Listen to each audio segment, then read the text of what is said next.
All right, 528 trade recap. First things first, going into the day, what did I see? What did I mark out at least? I marked out the new week opening gap. Same with ES and on NQ. The thing is with the new week opening gap, ES already took it, so I'm kind of like even more bullish in that sense. And also another thing is we have all-time highs up here, and also we swept out previous day low as well as tap into an hourly or a daily fair value gap. Usually when it taps into a daily fair value gap like this, it should respect it, and trend should be bullish. That's why I said leaning bullish on both assets. NQ tapped into 1 day gap and currently delivering from it. We were respecting bullish and on 1 day and 4 hour, and disrespecting bearish on 1H. What I meant by this was we're respecting bullish gaps on the hourly as well as respecting this gap right here on the 4 hour right here. So bullish, we're respecting bullish right on the 4 hour. We're respecting bullish right, and on the 1 hour we're disrespecting bearish. Disrespecting means it just gets inverse, right? We're disrespecting this, and we're also disrespecting this. We're disrespecting this. That means order flow is now just currently higher, right? So that's it, and that's my bias for the day. I'm bullish. I know I said I'm leaning bearish now at like 6:45, and I'll get into that later. But for starters, going to the open, I was just bullish, right? And the two levels I have marked out are all-time highs and previous day low right here. Another level I'm going to mark out too is this 4-hour intermediate low, which is a low that's inside a fair value gap, right? 4-hour intermediate low.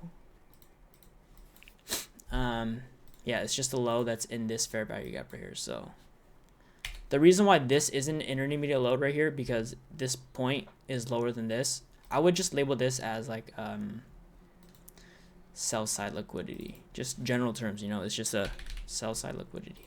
And I would also get rid of this previous day low level right here, just because we already ran through it. I mark it out on the daily, so I have a gauge of what price is currently doing, right? We took out previous day low, now we're trading above the range, above the range. Now we're targeting higher. So from there, I would just remove this level.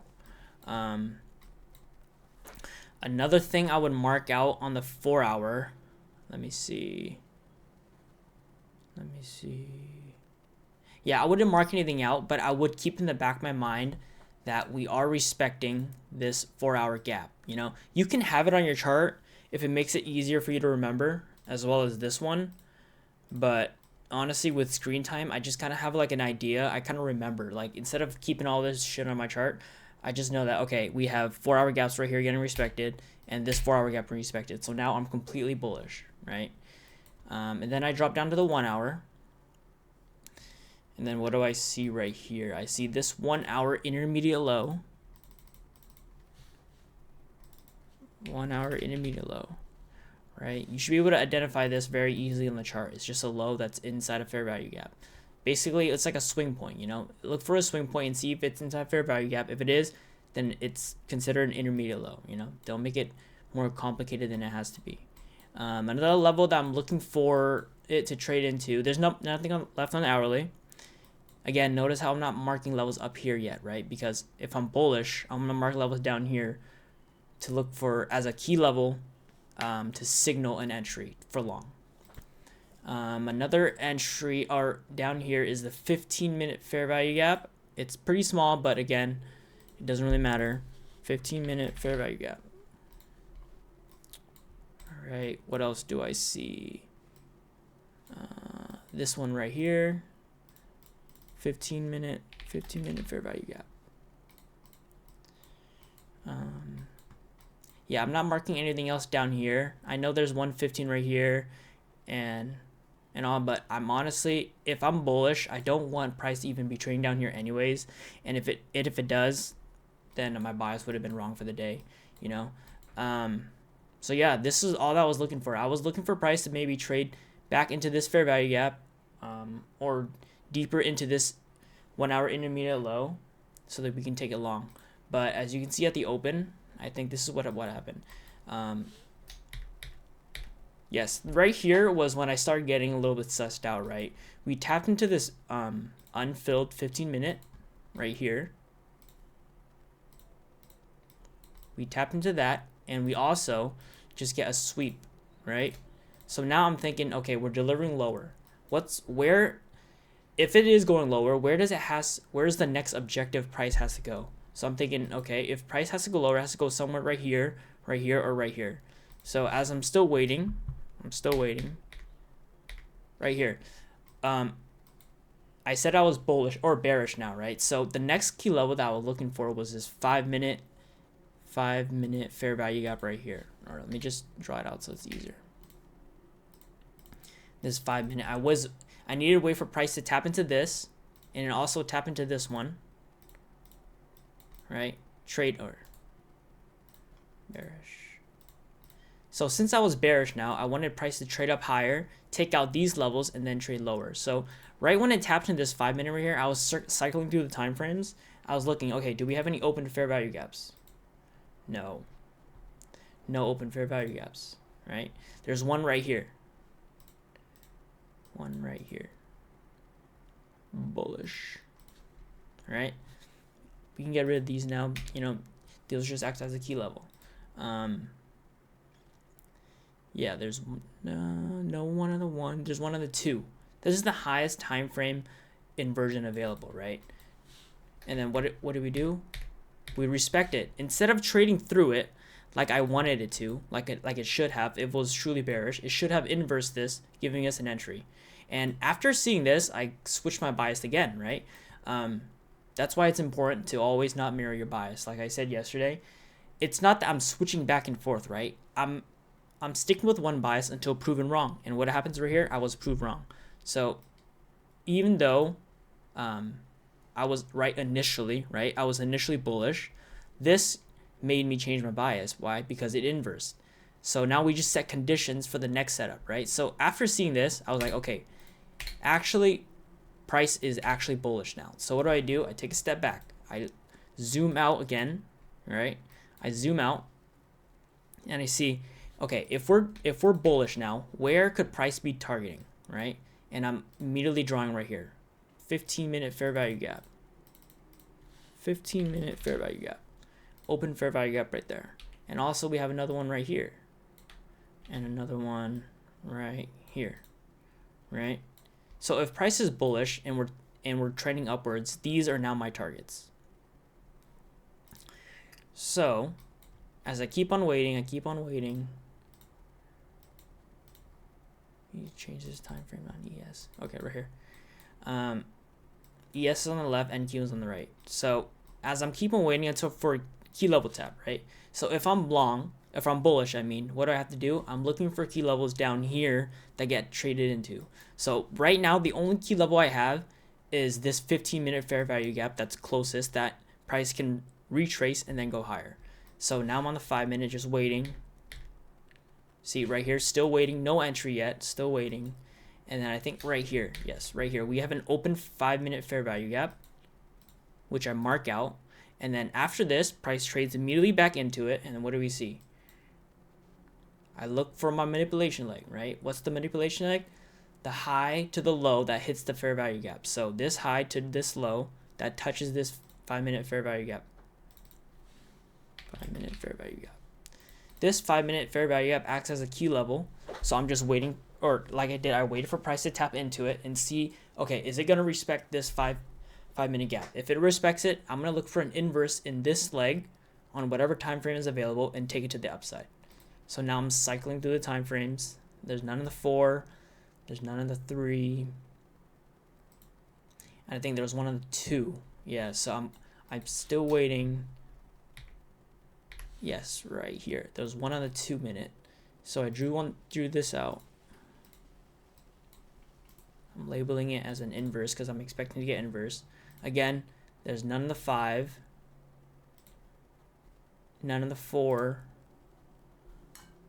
None on the 3, right? That's not on fair value gap. There's one on the 2.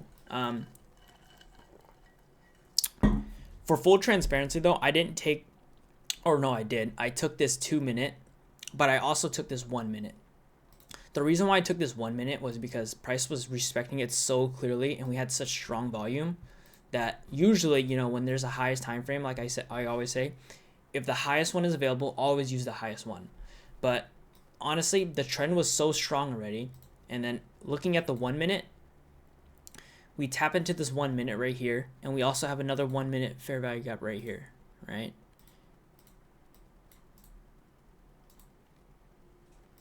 So seeing that we did tap into this 1 minute right here, as well as inverses 1 minute, and as well as having a 2 minute up here that's about to get inverse as well, I just took the 1 minute. I just took the 1 minute IFVG targeting up here. So what had happened was I entered 2 contracts here, right? And then I think I went break even or something. Something happened to my trade. And then after the 2 minute, after seeing that the 2 minute closed, I added another 2 to my position, right? I didn't add it on this candle just because it didn't close through. Yes, it almost did, but in these types of based on this strategy at least, you can't have an almost close, you know? You need a full closure. So even after this candle, I still didn't enter on the 2 minute. Keep in mind, I'm already entered these longs, but on the 1 minute, right? So I'm waiting for this 2 minute for confirmation.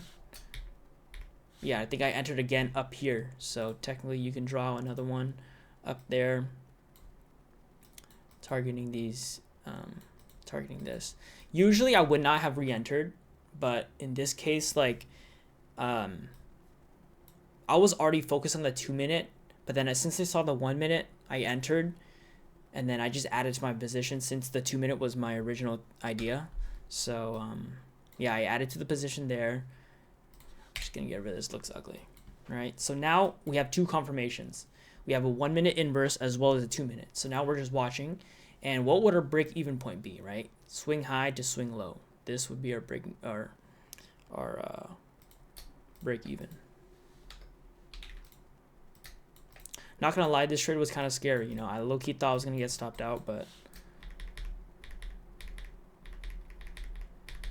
yeah, right when it hit this, we move our stop to break even up here, or like a little bit above. Doesn't really matter. And then we target the 15-minute gap. There you go. We eventually hit TP, and I think I alerted this out. Yeah, I said I was all out here. I took a partial right here, just because this was the lowest hanging fruit. This was the closest 15-minute gap, and I took full profits off at this second 15-minute gap. What I do think about though in hindsight now is I should have just targeted this last 15-minute gap. Why? Because if there's stacking gaps in a singular leg, right? These gaps up here are more important than these ones down here. These ones down here, if it's getting disrespected, should just get completely ran through and respect the ones that are first presented, right? The first presented ones are up here. First presented basically just means that after hitting a key level or a displacement leg, the first presented fair value gap is the one that's created the earliest. So it would be these up here, right? So these 2 up here. Yeah, looking back, I'm not salty that I didn't, but for future reference, I want to take note that I probably will be holding to the first presented fair value gap just because, you know, price should respect it. Other than that, yeah, that's it. Yeah, this break-even point was low-key scary just because, like, right when I moved it, I saw this big-ass fucking candle, and I was like, okay, I'm low-key might get stopped out here, but I was, like, willing to accept the risk at that point. Yeah, that's why it's important to also be break-even, just because I feel like if this did hit my break-even, it eventually would have just ran my stops anyways. So that's why, like, break-evens are only good if it eventually hits your stop loss. And this one was good since, you know, it didn't even go back to my break-even. So, yeah, that's it. Catch you guys tomorrow.